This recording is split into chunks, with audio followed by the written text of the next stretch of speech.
அழகு நிலையத்தில் தனது பொலிவை மெருகூட்டிக் கொண்டு வெளியே வந்தாள் மேனகா. 54 வயதை எட்டினாலும் முறையான பராமரிப்பால் இன்றும் இளமை மாறாத தோற்றத்துடன் திகழ்ந்தாள். பில் செட்டில் செய்துவிட்டு திரும்பியபோது அங்கே காத்திருப்போர் பகுதியில் அமர்ந்திருந்த தனலட்சுமியை தனம் பார்த்தாள்.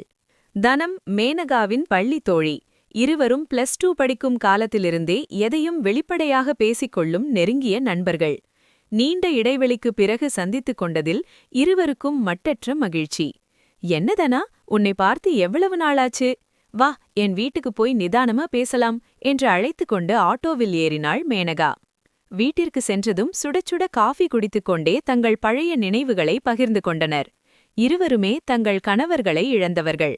காலங்கள் கடந்தாலும் இருவரும் இன்றும் அதே பொலிவுடன் இருப்பதை ஒருவருக்கொருவர் பாராட்டிக் கொண்டனர். தங்கள் தனிமை மற்றும் இழந்த சந்தோஷங்கள் குறித்து பேச பேச இருவரிடமும் பழைய நெருக்கம் மீண்டும் துளிர்விட்டது.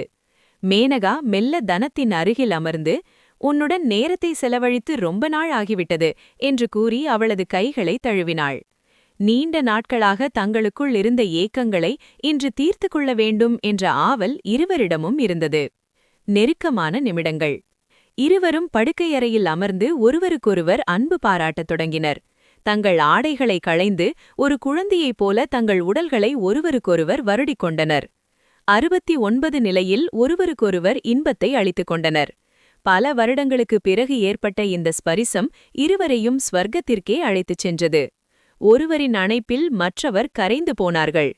விசித்திரமான விளையாட்டுகள். பின்னர் குளியலறைக்கு சென்று தங்களின் நெருக்கத்தை மேலும் தீவிரப்படுத்தினர். ஒருவருக்கொருவர் உடலை தேய்த்து விட்டுக்கொண்டு இளமையின் குறும்புகளை மீண்டும் செய்து பார்த்தனர். கிளம்பும் நேரம் வந்தபோது தனம், "நாம் பழையபடி காய்கறிகளைக் கொண்டு விளையாடுவோமே" என்று கூறினாள். அந்த விளையாட்டு அவர்களுக்கு பழைய பள்ளி பருவத்து குறும்புகளை நினைவூட்டியது. இறுதியில் அந்த காரட்டை இருவரும் பகிர்ந்து சாப்பிட்டனர். விடைபெறுதல். நெடுநேரம் தங்கள் உணர்ச்சிகளுடன் விளையாடி ஓய்ந்த பிறகு இருவரும் உடை உடுத்திக் கொண்டு உணவருந்தினர். "இந்த ஒரு நாள் பத்தாதுதனா, இனி அடிக்கடி சந்திப்போம். நம் கதைகளை இன்னும் பேச வேண்டியிருக்கிறது" என்று மேனகா கூறினாள். "நிச்சயமாக, இன்னும் சில வாரங்கள் கழித்து மீண்டும் சந்திப்போம்" என்று கூறி விடைபெற்றாள் தனம். பிரிந்த தோழிகளின் இந்த மீண்டும் இணைதல் அவர்களுக்கு புதிய புத்துணர்ச்சியையும் உற்சாகத்தையும் தந்தது. அன்று தனம் கிளம்பிச் சென்ற பிறகும் மேனகாவின் மனமெங்கும் பழைய நினைவுகளும் அன்று பகிர்ந்து கொண்ட நெருக்கமான தருணங்களுமே ஆக்கிரமித்திருந்தன. வயது என்பது வெறும் எண்கள் மட்டுமே என்பதை அந்த சந்திப்பு அவளுக்கு மீண்டும் நிரூபித்திருந்தது. 3 வாரங்கள் கழித்து மீண்டும் ஒரு ஞாயிற்றுக்கிழமை மதியம் மேனகா சொன்னது போலவே தனம் மீண்டும் அவள் இல்லம் தேடி வந்தாள். இந்த முறை வெறும் கையோடு வராமல் மேனகாவுக்கு பிடித்தமான மல்லிகை பூவையும் சில தின்பண்டங்களையும் வாங்கி வந்திருந்தாள். ஒரு புதிய அத்தியாயம். "வாதனா, உனக்காகத்தான் காத்திருந்தேன்" என இன்முகத்துடன் வரவேற்றாள் மேனகா. இருவரும் உணவருந்திவிட்டு தங்களின் படுக்கையறையில் அமர்ந்தனர். கடந்த முறை இருந்த அதே வேட்கையும் ஒருவரை ஒருவர் புரிந்து கொண்ட அந்த பிணைப்பும் இப்போதும் குறையாமல் இருந்தது. "மேனகா, அன்று நாம் சந்தித்தது என் வாழ்க்கையில் ஒரு பெரிய மாற்றத்தை ஏற்படுத்திவிட்டது. இத்தனை காலம் இழந்த சந்தோஷத்தை மீண்டும் பெற்றது போல உணர்கிறேன்" என்று தனம் நெகிழ்ந்து கூறினாள். தொடர்ந்த இன்பத்தேடல். இருவரும் மெல்ல ஒருவருக்கொருவர் அருகில் அமர்ந்து பழைய கதைகளை பேசிக்கொண்டே தங்களை அறியாமல் நெருக்கமானார்கள். மேனகா தனத்தின் கூந்தலை கோதிவிட்டு அவள் கன்னங்களில் முத்தமிட்டாள்.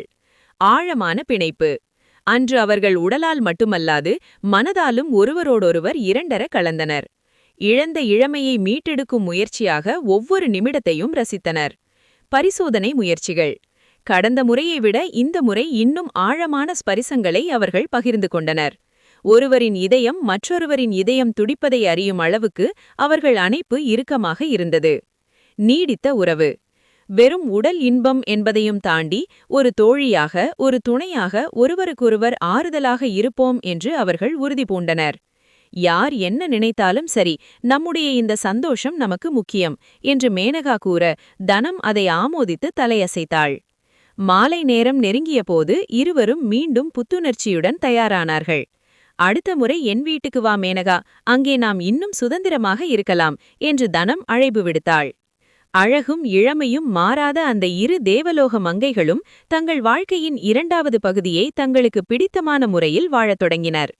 இருவரும் தங்களை மறந்து இன்ப வெள்ளத்துள் மூழ்கியிருந்த அந்த தருணத்தில் எதிர்பாராத ஒரு திருப்பம் ஏற்பட்டது.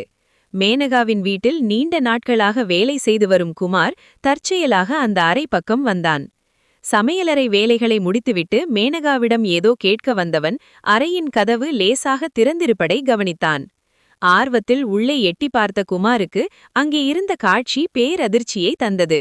எப்போதும் கண்ணியமாக பார்க்கும் தனது எஜமானி மேனகாவும் அவளது தோழியும் ஆடையின்றி மிக நெருக்கமாக இருந்ததைக் கண்டு அவன் அப்படியே உறைந்து போனான். சிக்கிய தருணம்.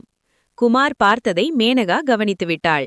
சட்டென்று பதற்றமடைந்த அவள் போர்வையை இழுத்து போர்த்திக் கொண்டு எழுந்தமர்ந்தாள். தனமும் திடுக்கிட்டு ஒதுங்கினாள்.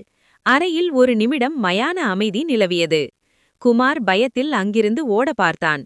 ஆனால் மேனகா அவனை அதரட்டலான குரலில் தடுத்து நிறுத்தினாள். குமார், நில்! மேனகாவுக்கு தெரியும் குமார் வெளியே போய் இதை சொன்னால் தங்கள் மானம் மரியாதை அனைத்தும் கப்பலேறிவிடும் என்று. அதே சமயம் குமாரின் கண்களில் ஒருவித ஆசை கலந்த திகைப்பு இருப்பதை அவள் கவனித்தாள். மேனகா குமாரை அருகில் அழைத்தாள். அவன் நடுக்கத்துடன் உள்ளே வந்தான். இங்கே பார்த்ததை யாரிடமாவது சொல்லப் போகிறாயா என்று மேனகா மெல்ல கேட்டாள். இல்லை, இல்லை அம்மா, நான் யாரிடமும் சொல்ல மாட்டேன் என்று அவன் தடுமாறினான். மேனகா மெல்ல புன்னகைத்தாள். அவள் தனத்திடம் ஜாடை காட்டினாள். தனவுக்கும் விஷயம் புரிந்துவிட்டது. ஒரு வேலைக்காரனிடம் மாட்டிக்கொண்டோம் என்பதை விட அவனை தங்கள் வசப்படுத்தினால் தங்கள் விளையாட்டுக்கு இன்னும் துணையாக இருப்பான் என்று அவர்கள் எண்ணினர். விளையாட்டில் இணைந்த குமார். மேனகா எழுந்து சென்று குமாரின் கையை பிடித்தாள். நீயும் எங்களோடு சேர்ந்து கொள்கிறாயா என்று இரகசிய குரலில் கேட்டாள். குமாருக்கு தன் காதுகளையே நம்ப முடியவில்லை. இளமை மாறாத இந்த இரு அழகிகளுடன் இணையும் வாய்ப்பு கிடைக்கும் என்று அவன் கனவிலும் நினைக்கவில்லை. புதிய அனுபவம். பயம் விலகி குமாருக்குள் உற்சாகம் கரை புரண்டது. அவன் தன் ஆடைகளை களைந்தான்.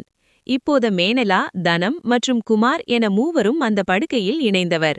இரண்டு அனுபவம் வாய்ந்த அழகிகளுக்கிடையில் ஒரு பலமான இளைஞன் சிக்கிக் கொண்டது போல அந்த அறையே அதிரத் தொடங்கியது. பகிர்வு. மேனகா ஒரு பக்கம் குமாரின் ஸ்பரிசத்தை அனுபவிக்க, தனம் மற்றொரு பக்கம் அவனை கொஞ்சினாள். குமார் இருவருக்கும் மாறி மாறி இன்பத்தை வாரி வழங்கினான். அன்று மேனகாவின் வீட்டில் ஒரு புதிய இரகசிய கூட்டணி உருவானது. வெளியுலகுக்கு எஜமானியாகவும் வேலைக்காரனாகவும் தெரிந்தாலும் அந்த 4 சுவர்களுக்குள் அவர்கள் மூவரும் தங்கள் இன்பங்களை பகிர்ந்து கொள்ளும் கூட்டாளிகளாக மாறினர். குமார் அந்த படுக்கையில் இணைந்த பிறகு மேனகா மற்றும் தனத்தின் இன்ப விளையாட்டு ஒரு புதிய பரிமாணத்தை எட்டியது. அதுவரை உறவில் மட்டுமே ஆர்வம் காட்டி வந்த தோழிகளுக்கு ஒரு இளைஞனின் வருகை கூடுதல் உற்சாகத்தை தந்தது. இரகசிய கூட்டணியின் ஆட்டம். புதிய அனுபவம். குமார் இதுவரை கண்டிராத ஒரு ஸ்வர்க்கத்தை அந்த அறையில் கண்டான்.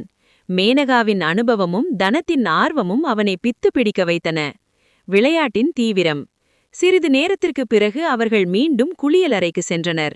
அங்கே குமார் இருவருக்கும் சோப்பு நுரை போட்டு தேய்த்துவிட அவர்கள் இருவரும் குமாருக்கு நீர் ஊற்றி விளையாடினர். மேனகா சிரித்துக்கொண்டே, குமார், நீ நினைத்ததை விட ரொம்ப கில்லாடியாக இருக்கிறாயே என்று அவனை பாராட்டினாள். குளியல் முடிந்ததும் அவர்கள் மீண்டும் படுக்கையறைக்கு வந்து ஓய்வெடுத்தனர். குமார் இருவருக்கும் கால்களை பிடித்துவிட மேனகா அவனுக்கு பரிசாக ஒரு பெரும் தொகையை எடுத்து தந்தாள். இது உன் வாயை மூடி வைத்திருப்பதற்கும் எங்களை சந்தோஷப்படுத்தியதற்கும் என்றாள். ஒரு நிரந்தர ஏற்பாடு. அந்த மாலை பொழுது முடியும் தருவாயில் தனம் ஒரு யோசனை சொன்னாள். மேனகா, குமார் நமக்கு பெரிய பலமாக இருப்பான் போலிருக்கிறதே, நாம் சந்திக்கும் போதெல்லாம் இவனும் நம்முடன் இருக்கட்டும் என்று தனம் கூறினாள். மேனகாவும் அதை மகிழ்ச்சியுடன் ஏற்றுக்கொண்டாள். குமார் இப்போது வெறும் வேலைக்காரன் மட்டுமல்ல, அவர்களின் அந்தரங்க தேவைகளை பூர்த்தி செய்யும் இரகசிய தோழனாகவும் மாறிப்போனான். அம்மா, நீங்கள் எப்போது கூப்பிட்டாலும் நான் தயார் என்று குமார் பணிவுடன் கூறினான். 3 வாரம் கழித்து மீண்டும் சந்திப்பதாக தனம் விடை பெற்றாள். ஆனால் இந்த முறை அந்த சந்திப்பிற்காக மேனகா மட்டுமல்ல, குமாரும் ஆவலோடு காத்திருந்தான்.